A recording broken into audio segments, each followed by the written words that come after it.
When I was getting ready to leave for dinner at my daughter's house, my lawyer texted me 3 words he had never used in 30 years. Call me now. By the time I dialed his number, I had no idea he was about to tell me my own daughter had stripped my accounts clean and was trying to have me declared incompetent before I even stepped out the door. If you're new here, make sure to subscribe so you never miss the next story. And now, let me tell you what really happened the moment everything in my life fell apart. I was standing in my bedroom adjusting my tie, the same routine I'd followed every Friday for years, when everything began to unravel. The house still carried the faint scent of cedar from the old closet my wife and I once organized together. Straightening a tie had become muscle memory for me, something to focus on when the evenings felt too quiet. At 68, habits like that are more than routines, they're anchors. My wife, Elaine, gave me this blue tie with silver stitching for our anniversary. She said it made me look dignified, even on the days when I felt anything but. 2 years after losing her, the tie was one of the few things that made me feel connected to her, even for a moment. I walked down the hallway, my dress shoes tapping softly against the oak floor we installed together back when life felt full. In the entryway, her photo sat in its usual place. I paused like I always did, straightening the frame with the same care I'd once given her hand. "I'm heading to Harper's," I murmured, almost out of instinct. "I'll tell you about Mason's game when I'm back." Speaking to a photograph might seem ridiculous, but silence is easier to face when you pretend someone is listening. Reaching for my gray suit jacket, I felt a small sense of purpose, showing up, looking presentable, staying part of my family's life. As my fingers brushed the fabric, my phone vibrated on the table. One short buzz.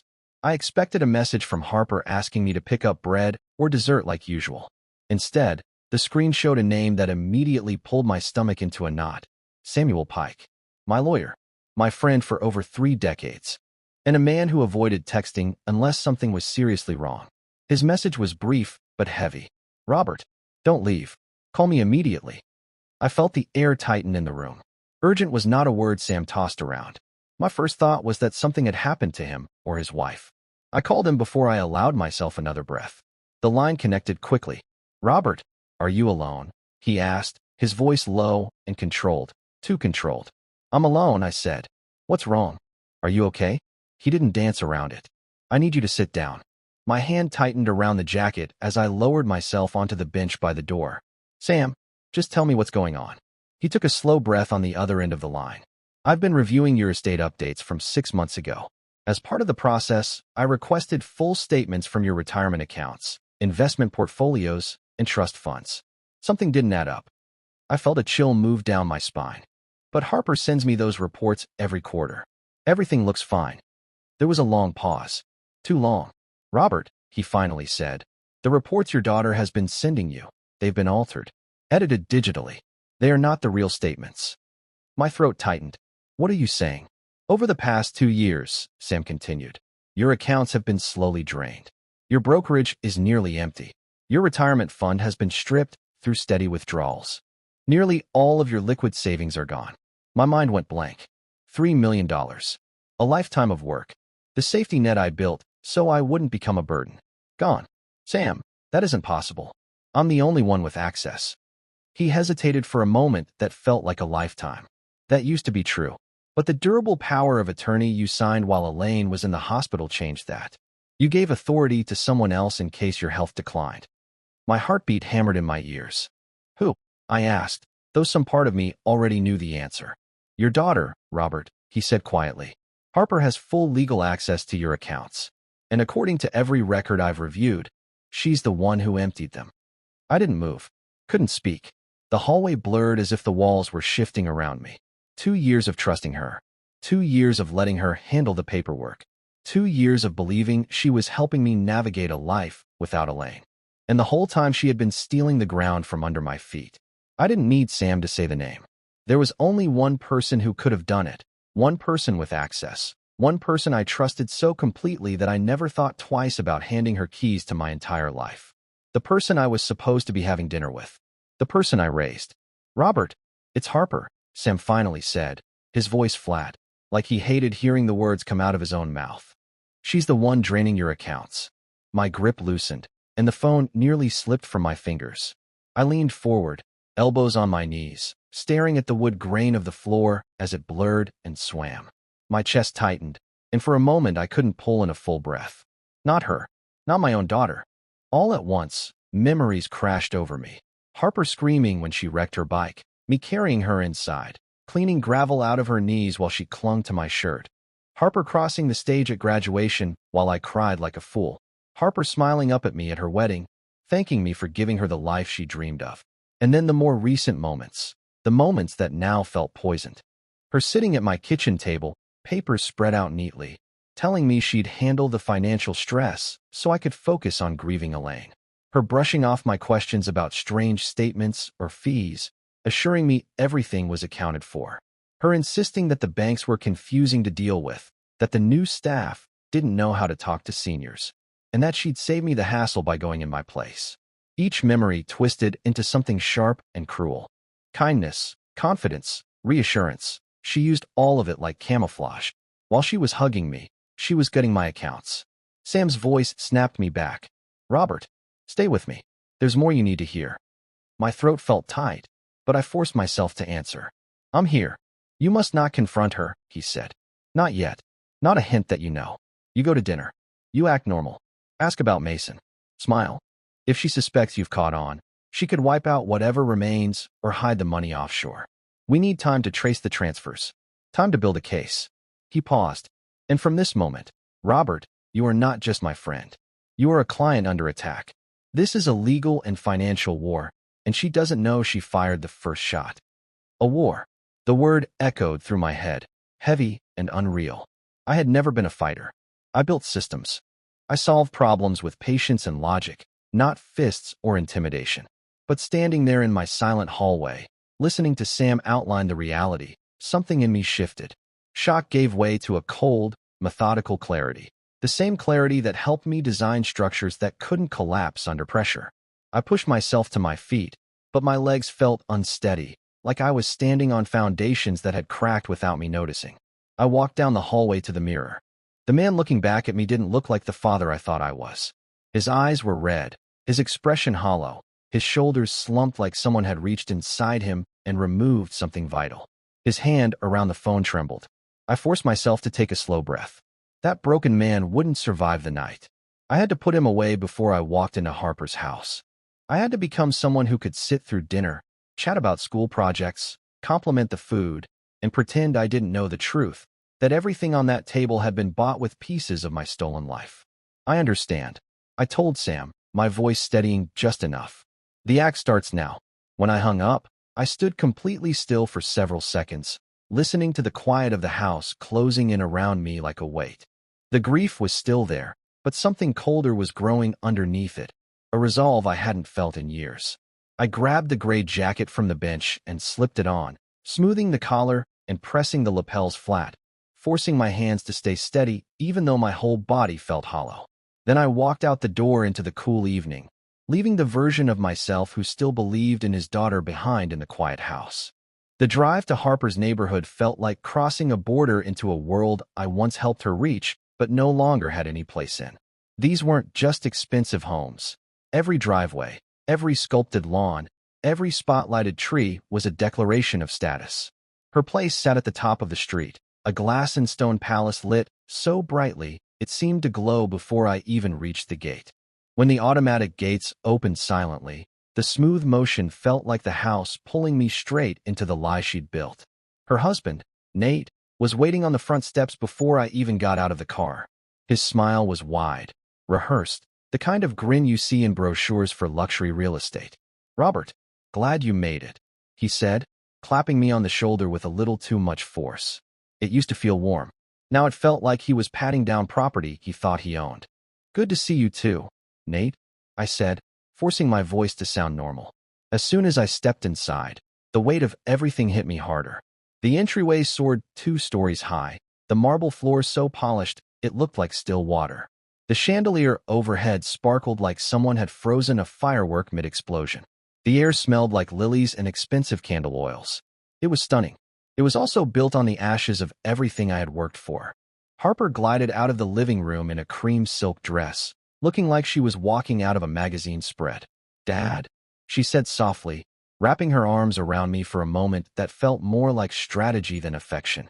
The bracelet on her wrist pressed into my back, sharp edges and diamonds I now recognized as stolen pieces of my life savings.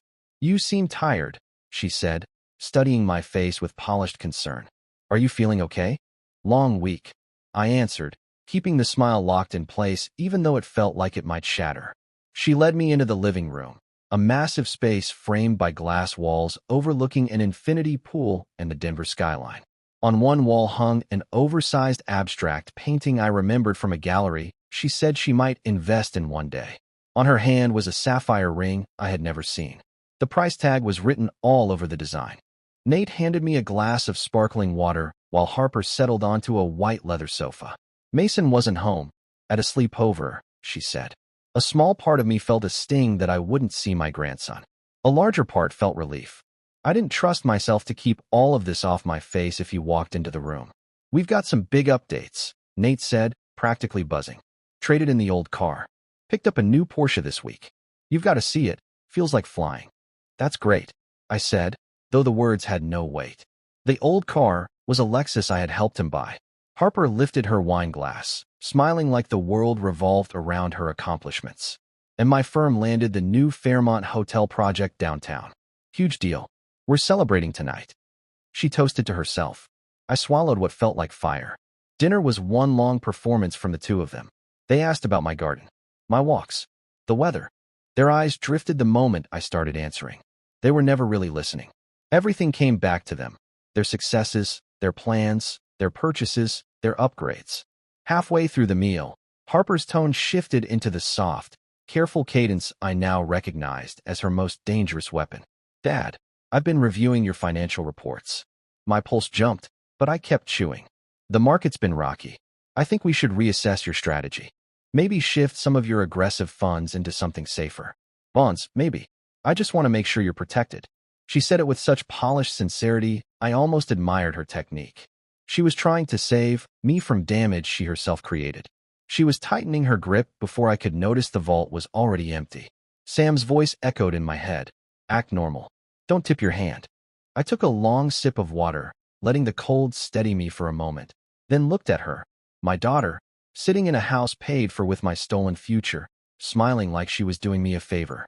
"That's very thoughtful of you," I said evenly, hiding the storm behind my eyes. "But honestly, there's no need to change anything," I told her, keeping my voice steady. "You've handled everything better than I ever could.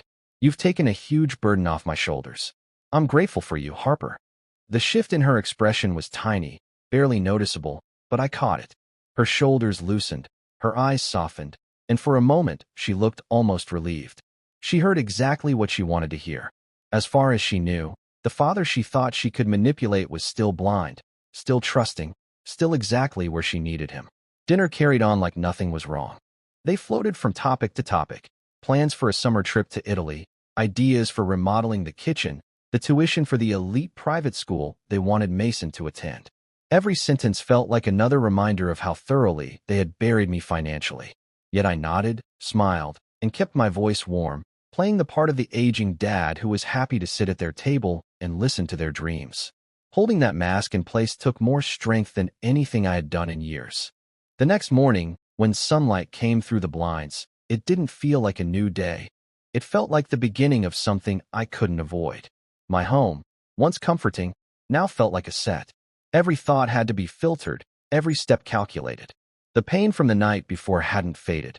It had simply changed shape, settling into something heavy, cold, and determined. I felt like a man walking with a weight strapped to his chest, but it was purpose, not grief. Sam Pike's office felt like stepping into another world. Orderly, controlled, rational. Bookshelves lined with thick legal volumes stood from floor to ceiling, and the smell of polished wood mixed with the scent of the dark coffee Sam always drank. If my home felt like a battlefield, his office felt like command headquarters. Sam sat behind his desk, eyes sharp, posture rigid. He looked like he hadn't slept, but his mind was already 10 steps ahead. And I wasn't the only one there. Beside me sat a younger woman, short dark hair, sharp eyes that flicked across everything like a scanner. Her name was Claire. She didn't offer a handshake or small talk. She just gave me a slight nod when Sam introduced her. and her expression told me exactly what her files later confirmed. She was there to dissect a financial disaster, and my life was the case study. Robert, Sam said, cutting straight through the silence. After you left last night, Claire and I dug into the initial documents. What your daughter is doing isn't some impulsive mistake. It's coordinated, thought out, structured. He slid a chart across the desk. Lines, arrows, account numbers, shell entities. It was like someone had mapped out the anatomy of a crime. I saw enough last night to know something was very wrong, I said. The house, the jewelry, the car, none of that came from their salaries. It's worse than you think, Claire said, speaking for the first time. Her voice matched her presence, clean, direct, and impossible to ignore. She's not just spending your savings. She's moving the money through a shell company, Eclipse Interiors LLC. Some of it ends up inside a high-risk construction project your son-in-law has ties to. It's deliberate, and the fake reports she sends you are designed to keep you calm while she drains everything. Sam leaned forward, his hands clasped. This is no longer just a family issue, Robert. This is criminal, and we're going to treat it exactly that way. He took a sip of coffee, then laid out the strategy with the calm certainty of someone who had done this before. Phase 1 is information warfare. Claire will track every dollar, every hidden transfer, every asset they tried to tuck away. She'll build a full map of the system they created. Meanwhile, Sam laid out his own part of the operation. He would file immediate legal subpoenas to pull the untouched, original statements from every bank, brokerage, and investment firm tied to my accounts. Once we have those, he told me, we'll have hard evidence no one can argue with. Then his tone shifted, sharp and deliberate, when he added, but your job is the toughest. You have to keep pretending. You're the grieving widower, the aging father who's overwhelmed by paperwork and modern systems. Call your daughter. Ask for help with little things. Let her think she still holds every lever. We need her comfortable, Robert. We need her arrogant. Arrogance is where people expose themselves. I understood the logic. Even if the father in me hated the thought of faking weakness to the very person stealing from me. Then Sam nodded toward Claire. Phase 2, he said. The trap. Claire took over without missing a beat. Your daughter is used to a constant flow of cash she can manipulate, she explained. She sees the house as the final, immovable jackpot. She's counting on inheriting it quietly when you're gone. The one thing she never expects is for you to put it on the market. The strategy was simple but vicious. I was to accidentally let a piece of information slip. I'd confide in a longtime acquaintance, someone who spread news faster than a radio signal, that I was thinking about selling the house, liquidating everything, and moving into a luxury retirement community in Scottsdale. No drama, no anger, just exhaustion, loneliness, and the idea of sunshine and simple living. Claire laid it out plainly. That rumor will set off alarms for her. It threatens the asset she's been waiting to claim. It brings realtors, appraisers, and outside eyes into your finances. She won't allow it. Sam leaned back and summed it up. She'll panic. She'll push harder. She'll claim you're confused and unfit to make decisions. She'll overplay her hand. And when she does, she'll walk right into the legal cage we've built for her. I absorbed the plan piece by piece. It wasn't built on anger. It was built on understanding her greed and using it against her. For years I'd stepped back, given her space, trusted her. That trust became the weapon she used. Now, pretending to trust her again would be the weapon I used in return. The days that followed felt like I was walking through a carefully staged play. Everything I said, every gesture, every sigh was rehearsed. My first move came on Tuesday. I waited until exactly 10 a.m., the middle of her busiest meetings, and called. Dad, Harper answered, irritation already in her voice. Is something wrong? I let out a long, tired breath I had practiced in the mirror. Honey, I'm sorry to bother you. I've got these insurance papers here. They're asking about beneficiaries and probate, and the words, they're blending together. Your mom used to handle all this. I'm just not sure what to do. Her annoyance faded into that familiar patronizing tone she used whenever she thought my age was finally catching up to me. Don't worry, Dad. Just leave them out. I'll come by later and fix everything. Thank you, sweetheart, I said. My mind just isn't what it used to be. Lying tasted bitter, but I swallowed it anyway. She showed up that afternoon, breezed in like a professional caretaker, and sorted the documents while explaining them slowly, as if I were a child. And when she started heading for the door, I executed the second small deception. Oh, Shoot, I muttered, patting my pockets. I think I left my wallet in your car after dinner. I've been looking everywhere. It's fine, Dad, she said without turning around. I'll check. Just be careful next time. She left, and the silence in the house felt like the closing of a curtain. My wallet sat right where it always was, in my back pocket. But now I had a reason to show up at her place anytime I needed. Thursday was the big move. I arranged lunch with Frank Dalton, a man I'd known for decades. A good friend, a good heart, and the biggest gossip within 50 miles. If Frank heard something at noon, the entire neighborhood knew it before sunset. We met at our usual diner, ordered our usual Reuben sandwiches, and talked about family, health, and old stories. Everything felt normal. That made what I was about to do feel even worse. But Sam was right. This was a campaign. Frank, I said, stirring my iced tea. This house of mine, since Lydia passed, it's too much. Too quiet. Too heavy. I'm thinking about unloading it. Frank's eyebrows lifted. Selling? That's a big step, Rob. I nodded slowly. A friend moved to one of those places in Scottsdale. Says he lives like a king. No repairs, no lawn work, no headaches. Just sunshine and meals they cook for him. I'm starting to think that wouldn't be a bad way to finish things out. I let my shoulders sag with practiced weariness. What's the point of rattling around alone in a giant house? Maybe it's time to sell it all. Frank promised he'd keep it between us, and we both knew he absolutely wouldn't. Walking out of that diner, I felt both guilty and oddly empowered. I had just planted the seed that would crack her composure wide open. While I was running my part of the plan, Claire was digging even deeper. That afternoon, Sam forwarded her update, and it was worse than we expected. Eclipse Interiors LLC, the shell company Harper was using, wasn't just a pass-through account. It was funneling money into a failing resort project in Cancun, massively over budget, drowning in delays. And the financial manager responsible for the project? Nate, my son-in-law. They weren't just spending my life savings. They were gambling it on a doomed investment, one they were desperately trying to keep afloat by draining the rest of my accounts.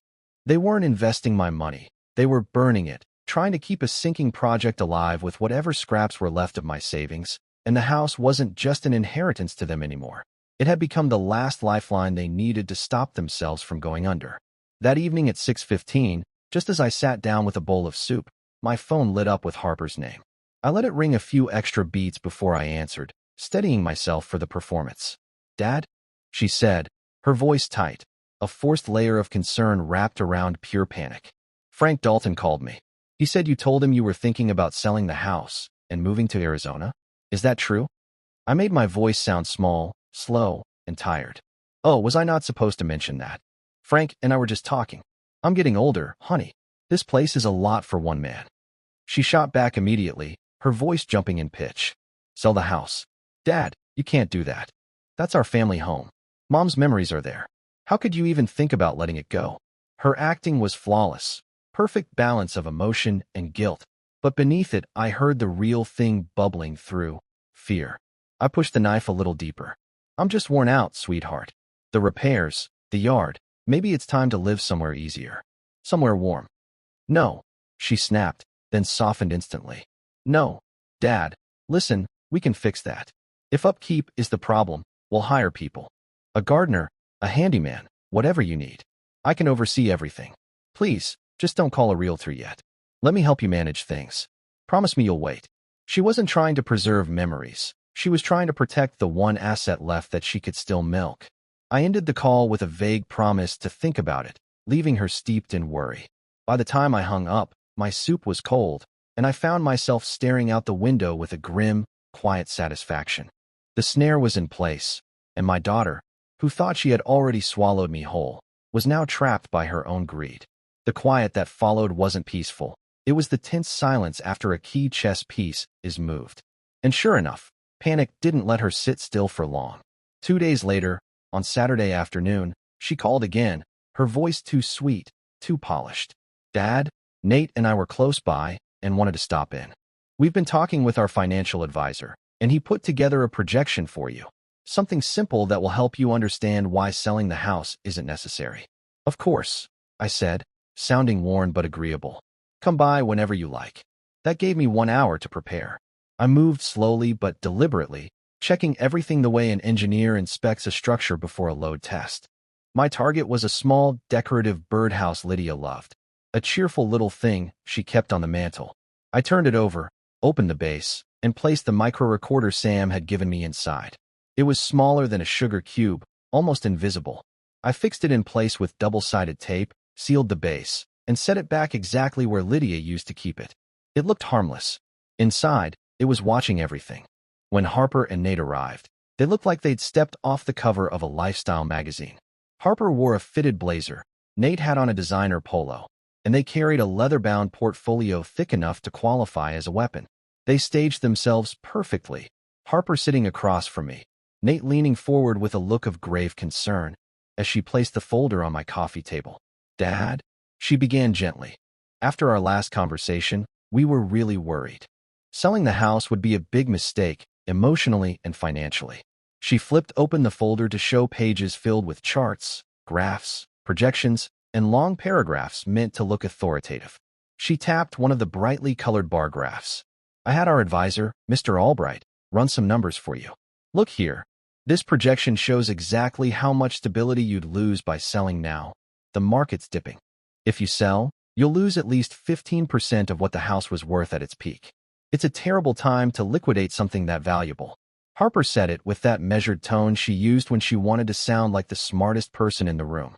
I leaned in, pretending to struggle, narrowing my eyes at the messy printouts as if they were written in another language. "Oh, there's a lot of numbers there, Harper. All of this is way over my head.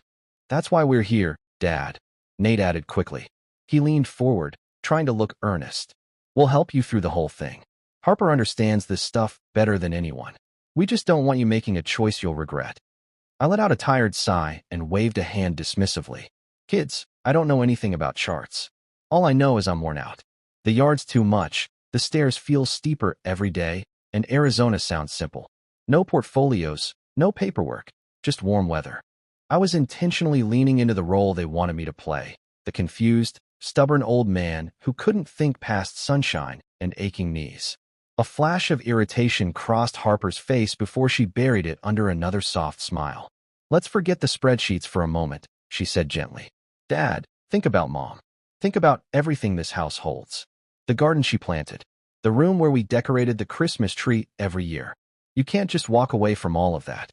Using Lydia's memory as a weapon almost made me break character. A cold spike shot through my chest, and I knew I had to get out of the room before my face betrayed me. I pushed myself up slowly. It's a lot to take in. Let me make us some tea and clear my head." As I stepped into the kitchen, I knew the real conversation was about to start. The kettle clicked on, a faint hum filling the air. I stood against the wall, out of sight, barely breathing. I counted silently. 3, 5, 7 seconds. And then Nate's voice slipped out, low and tight. "You don't think he's serious, do you? Harper, the Cancun project. Our investors are freaking out. We needed more capital weeks ago." Papers shifted. Harper's voice cut in, no longer gentle, no longer sweet. It was cold, sharp, and decisive. "He's not selling," she hissed. "I won't let him. He's slipping faster than I thought. This Arizona thing proves it. But what if he calls a realtor? What then?" Nate sounded scared now. A long pause. Then Harper delivered the sentence that hollowed me out. "Then we move to the next step," she said flatly. "I'll talk to Dr. Benson again. I'll get a more definitive evaluation. The power of attorney doesn't stop him from selling something major. We need a conservatorship. Full control. That's the only way to protect our interests, to protect the family." Protect the family. Hearing her twist those words felt like being punched in the ribs. I stayed in the kitchen until my hands stopped shaking, forcing myself to rattle cups, clink spoons, make noise like a man trying to remember where he put the sugar. When I walked back in with a tray of tea, they were sitting stiff and composed again, the masks perfectly reattached. They left minutes later, offering hollow promises to check in soon and help however possible. The second their car disappeared down the street, I went straight to the mantel. My fingers trembled as I lifted the little birdhouse and pulled out the tiny recorder. I sat in my armchair. Lydia always called it my thinking chair, plugged the device into my phone, and hit play.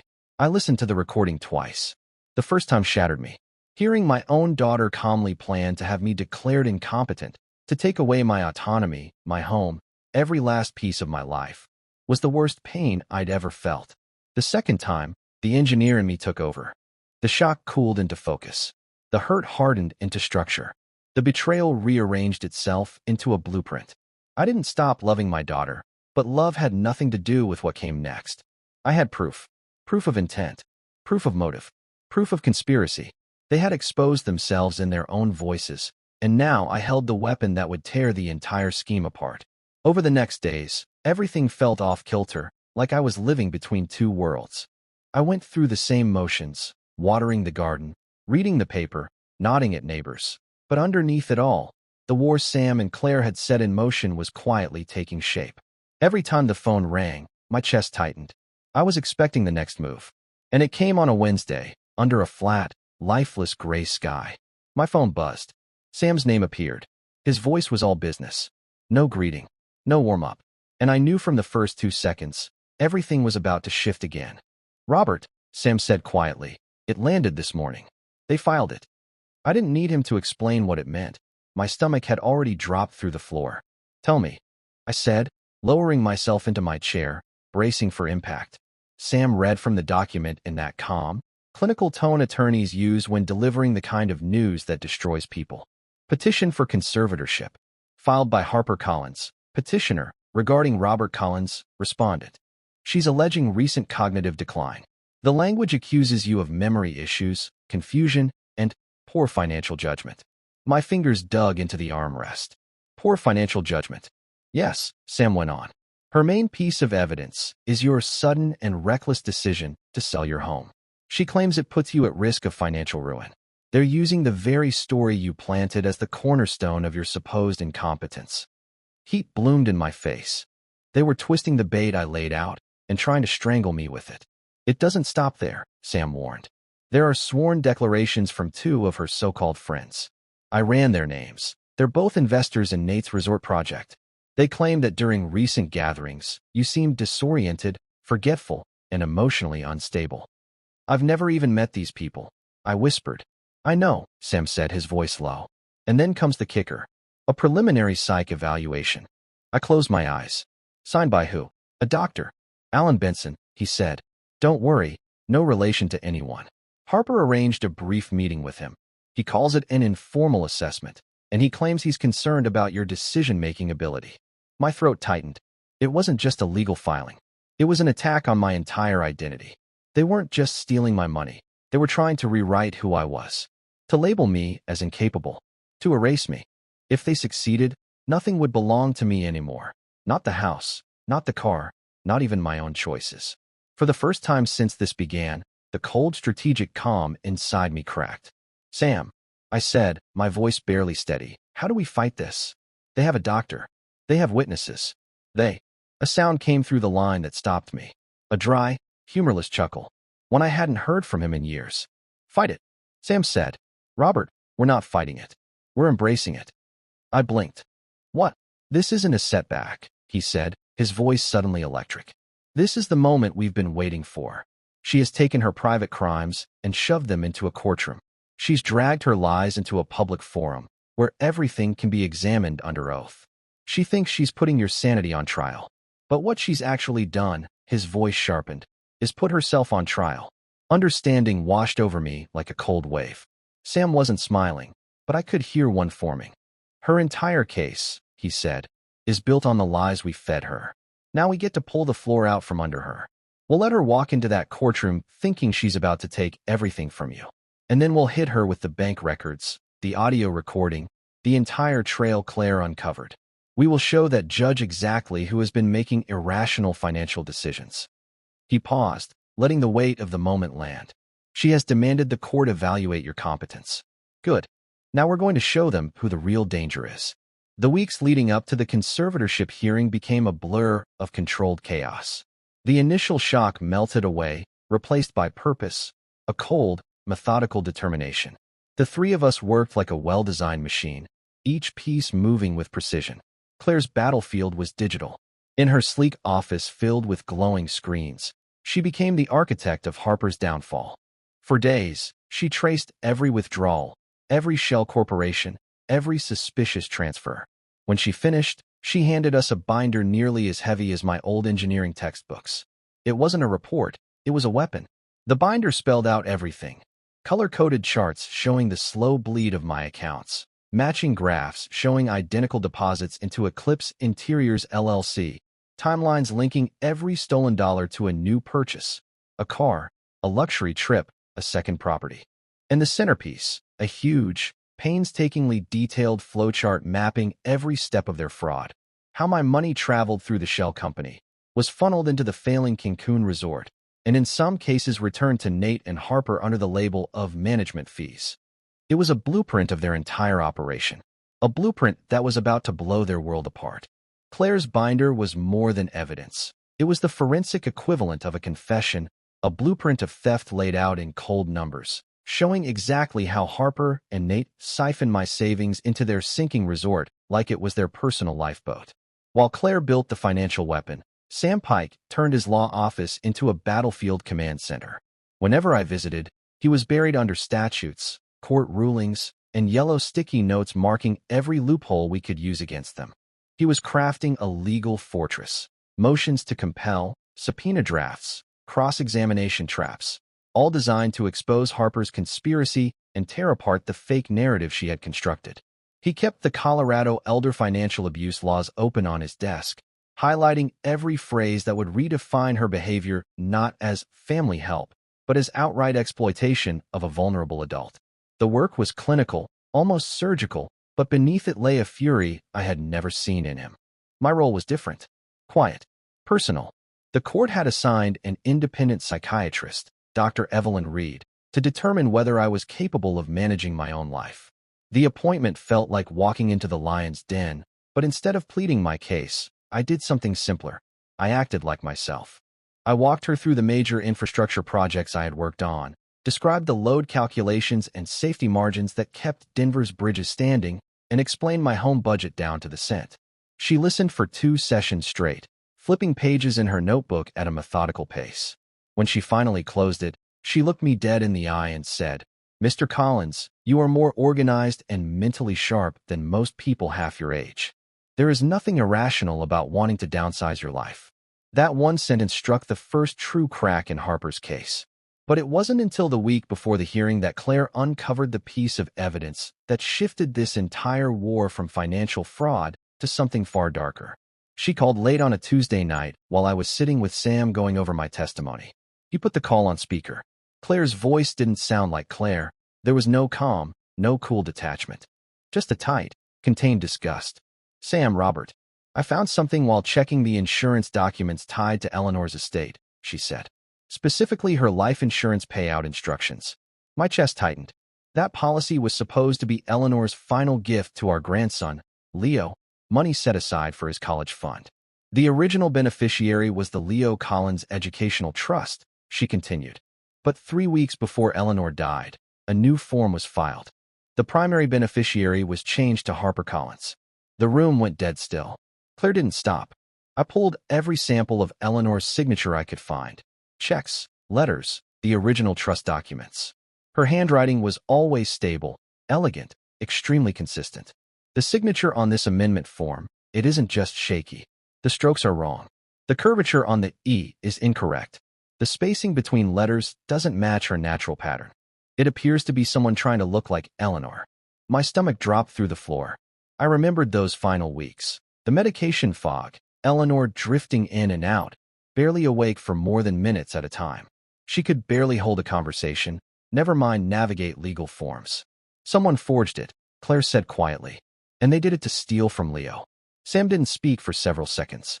He walked slowly to the window, hands clasped behind his back, staring out into the dark parking lot like he was trying to keep his temper from detonating. When he finally turned around, his face was carved from ice. "Claire, send me every file you have. High resolution.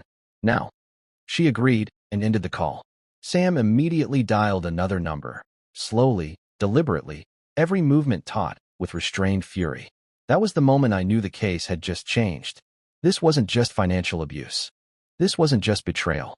This was desecration. They hadn't only robbed me. They had robbed Eleanor's final wish. And this time, they had put their forged signature on the evidence themselves. Sam ended the call with a sharp exhale and set his phone down, his expression carved into something fierce and unyielding. "This just got worse than anything we imagined, Robert," he said quietly, "but it also handed us a blade sharp enough to cut her entire facade apart." I felt the gravity of his words settle over the room like a storm cloud as the day of the hearing arrived. The courtroom felt colder than I expected. Polished wood, a high ceiling, and a hush that carried more judgment than any voice could. I sat beside Sam, every part of me rigid, aware of how much of my life hung in the balance. Across from us, Harper sat with Nate, both of them wearing faces polished into masks of compassion. She had even chosen a soft pastel blouse, the kind she wore when she wanted the world to see her as a gentle, selfless caretaker. Her lawyer opened with a practiced flourish, telling the judge a heartbreaking story of a daughter watching her father fall apart after losing his wife, a woman struggling to protect a man supposedly spiraling into confusion. He called witnesses who spoke about my strange conversations, my alleged forgetfulness, my irrational fixation on moving to Arizona. They talked about me like I wasn't there, like my life was already a closed file. It was infuriating, but Sam's hand tapping once on the table reminded me of the plan. Let them build their fantasy. Let them be confident. When Sam finally stood, the entire room seemed to recoil. He didn't posture or raise his voice. He moved like a man who knew every detail of the next 10 minutes would fracture the other side's case.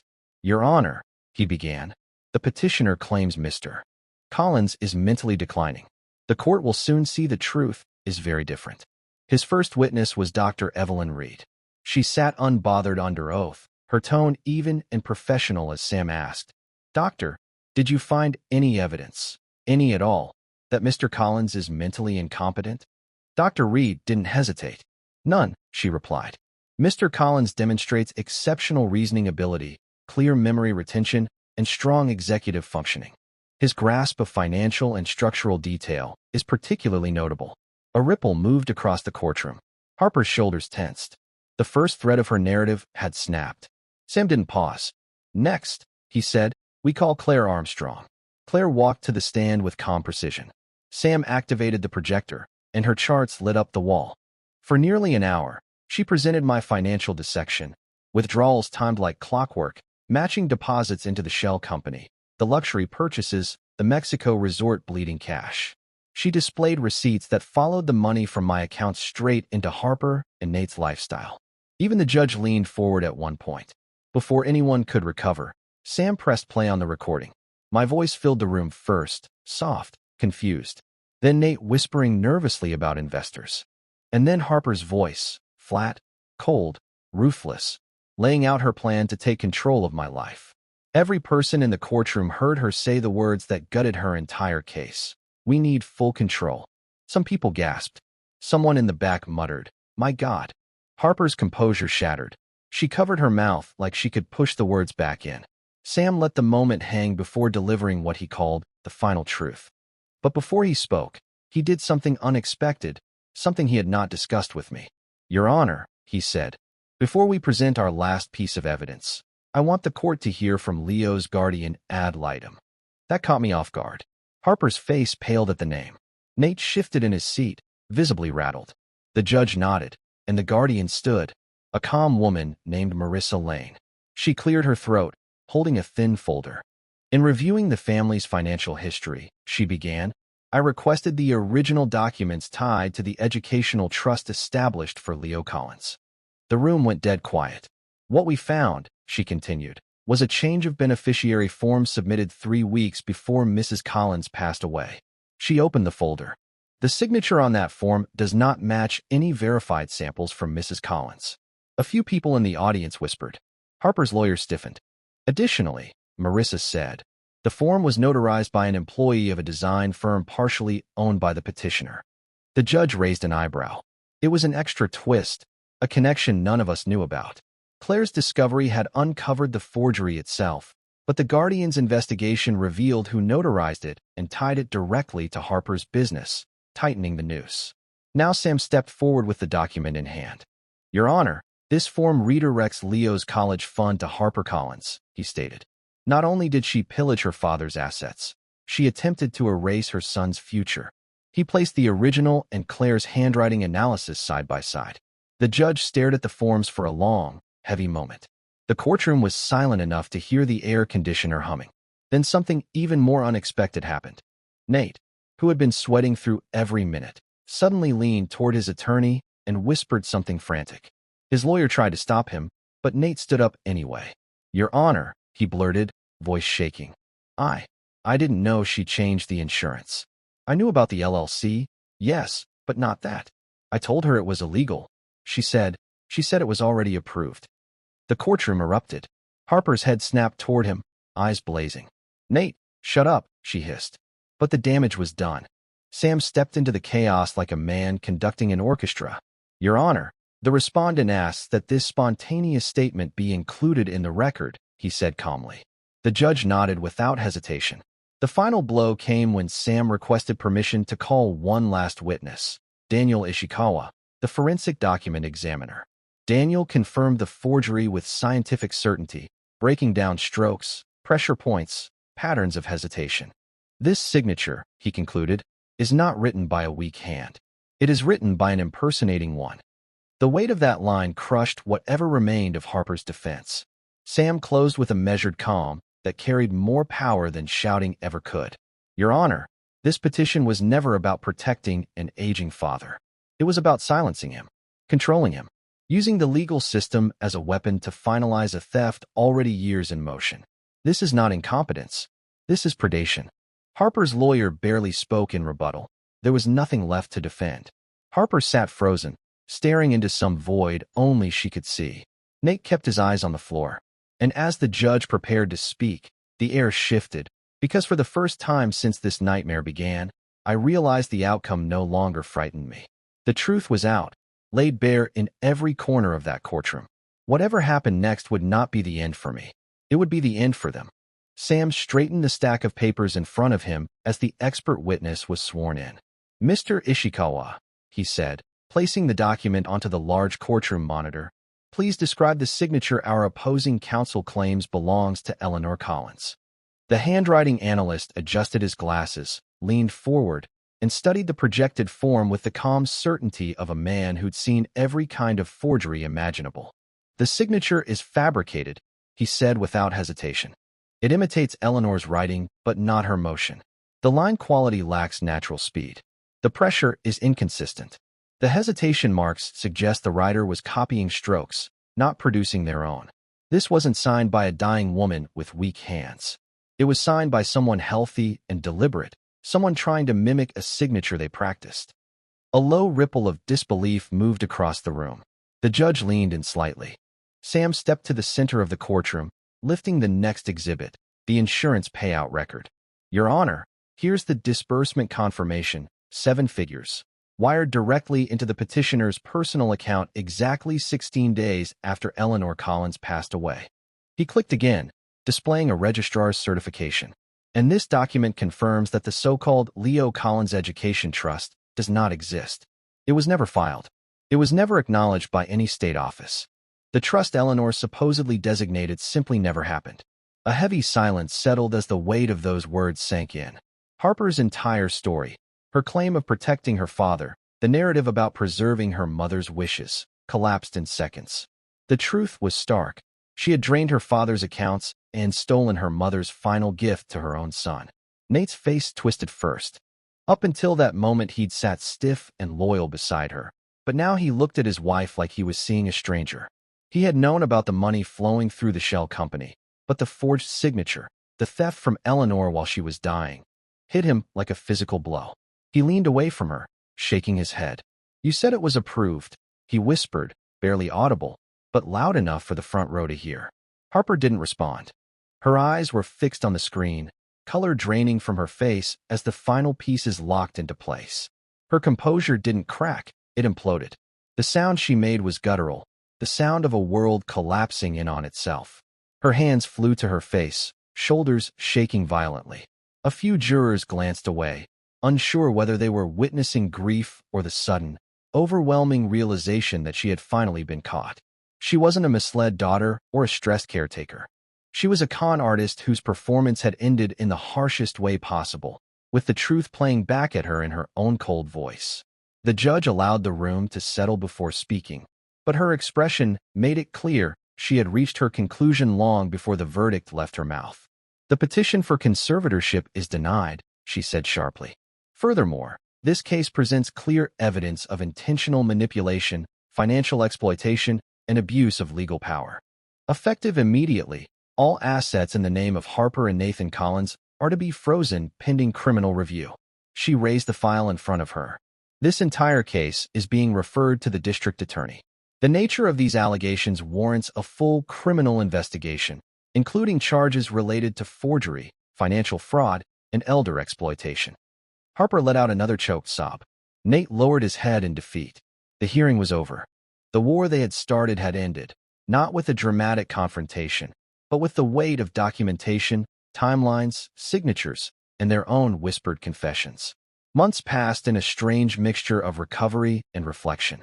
Spring arrived, warm and steady. The chaos of courtrooms and affidavits faded into the background. My life was quieter now, still marked by what had been taken, but slowly rebuilt with what remained. One afternoon, I was in the garden crouched beside the raised bed Eleanor and I built years ago. The roses she planted had survived the winter and were finally budding again. I heard the back door slide open. When I turned, Leo walked across the yard toward me, taller than the last time I had really looked at him.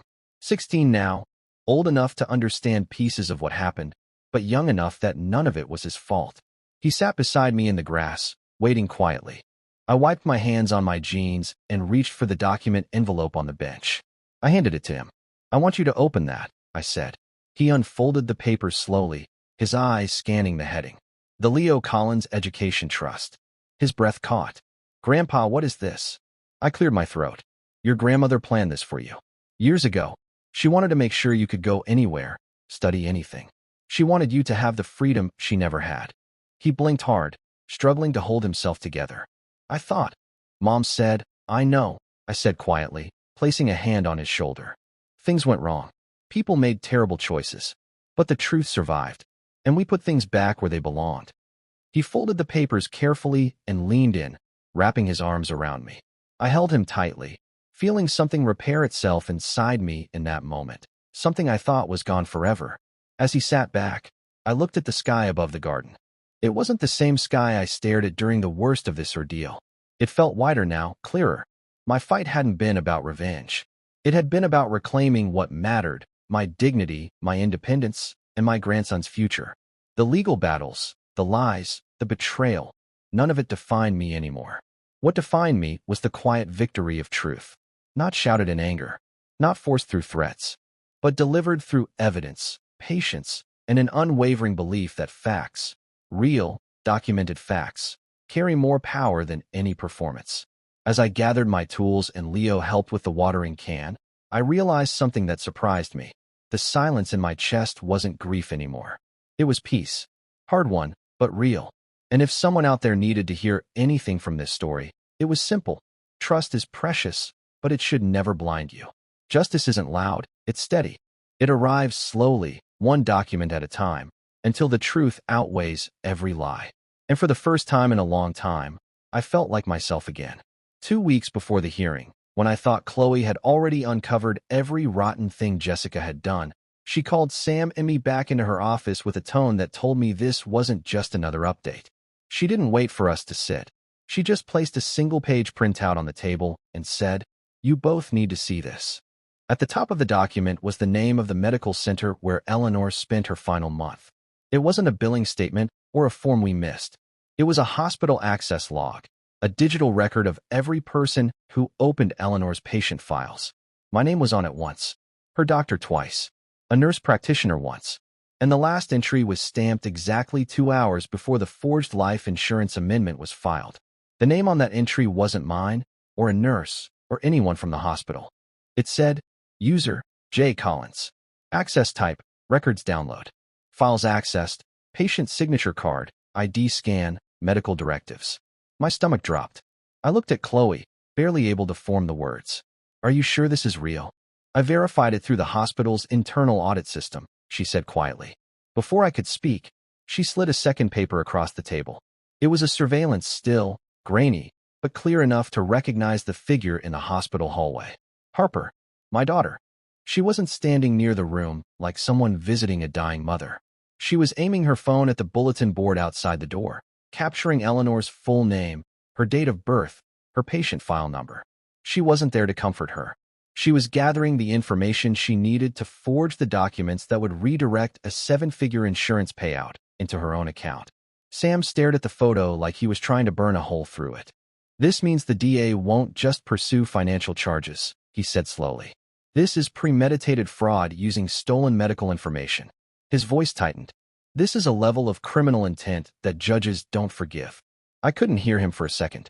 All I could see was the image of my daughter in that hospital hallway, standing just 20 feet from the woman who gave her life, using the moment of her decline to steal from her unborn trust.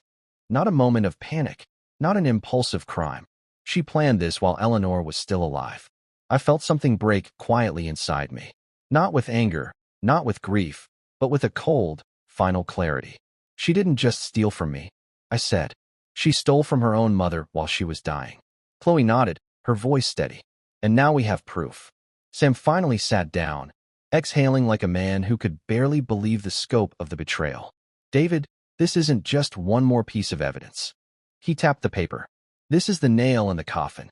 That night, sitting alone in my kitchen with the printout in front of me, I understood something for the first time. This wasn't a financial dispute. It wasn't a daughter making selfish choices.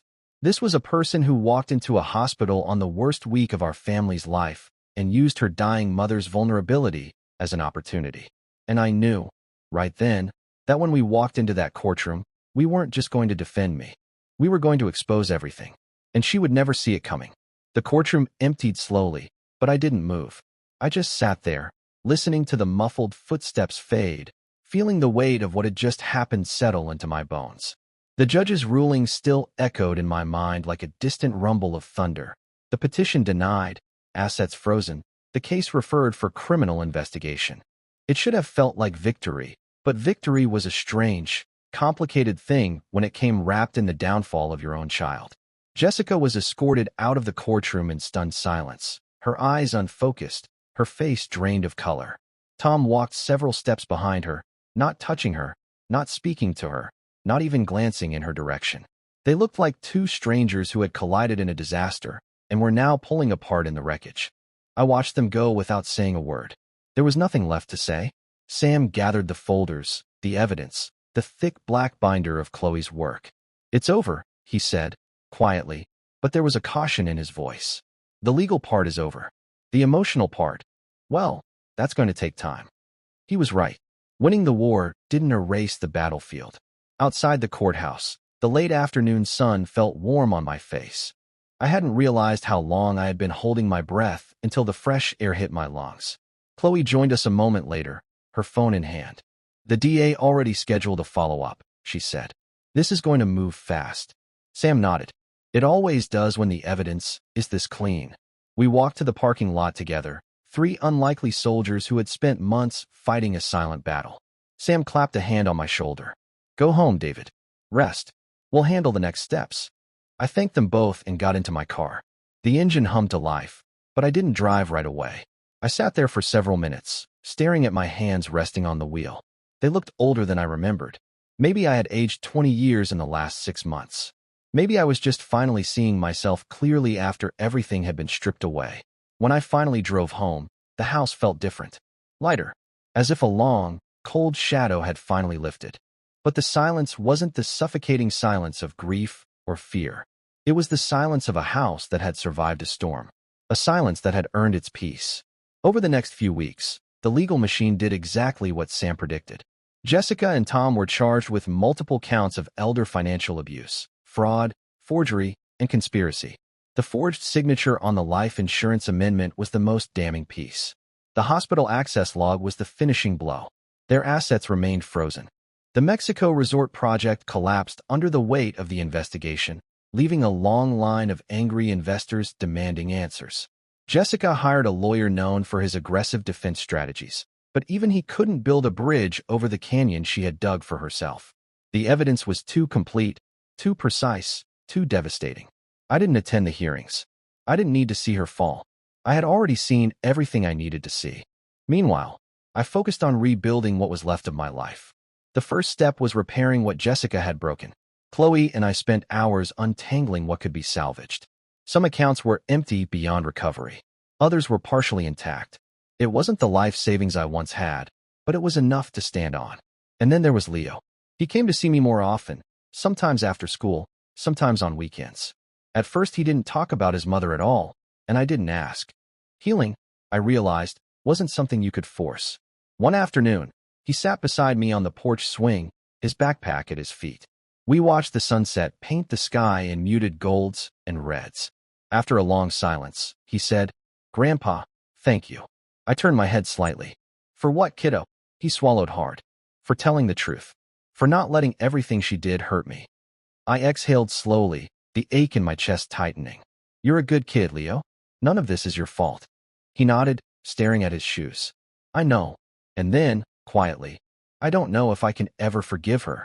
I rested a hand on his shoulder. "That's not something you owe anyone. You take your time. You figure out what you need." He leaned into me, just enough for me to feel the warmth of him. A small gesture, but it was enough to remind me why I had fought so hard. Months passed. The seasons changed. My garden bloomed again. My life, slowly, patiently, found its rhythm.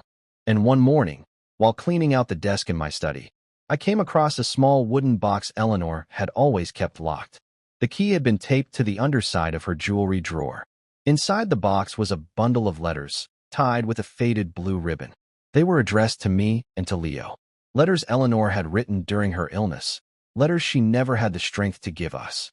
I opened the one with my name. Her handwriting was shaky, but unmistakably hers. She wrote about love, about regret, about hope. But the line that stopped me cold was this: "If things ever go wrong with Jessica, don't blame yourself. You always saw the good in people." She saw opportunity. It was as if Eleanor had been whispering through time, preparing me for a storm neither of us knew how to name back then. I closed the letter and breathed in the scent of the paper, soft and warm like memory. I took the remaining letters and placed them gently back in the box. They were part of the past, but they were also a compass for what came next. That evening, Leo came over for dinner. After we ate, we sat in the backyard watching fireflies blink under the oak tree. I handed him the envelope containing the trust documents, the real ones. "This was always meant for you," I said. He looked at it for a long moment before taking it. His voice cracked when he answered, "Thank you, Grandpa." I watched him tuck it into his backpack with a care that made something in my heart break and heal at the same time. As he headed down the driveway, he stopped, glanced back at me, and lifted a hand in a small wave. And standing there, watching him walk toward his future, I understood something with absolute clarity. I hadn't just survived what Jessica tried to do. I had won back everything that mattered. My dignity, my voice, my family's legacy, Eleanor's legacy. And most of all, the future of the one person who still carried her kindness in his heart. For the first time in a long time, I stepped back inside my home and closed the door behind me, not with fear or sorrow, but with the quiet certainty that the battle was over. And I had emerged from it not diminished, but rebuilt, stronger, clearer, whole. I switched off the porch light, looked out at the roses swaying in the night breeze, and allowed myself a small, tired smile. Justice had been served. The truth had spoken. And the silence that followed finally felt like peace. What was your favorite moment? Drop it in the comments below, and don't miss more thrilling stories like this. Subscribe and hit that notification bell so you never miss an upload.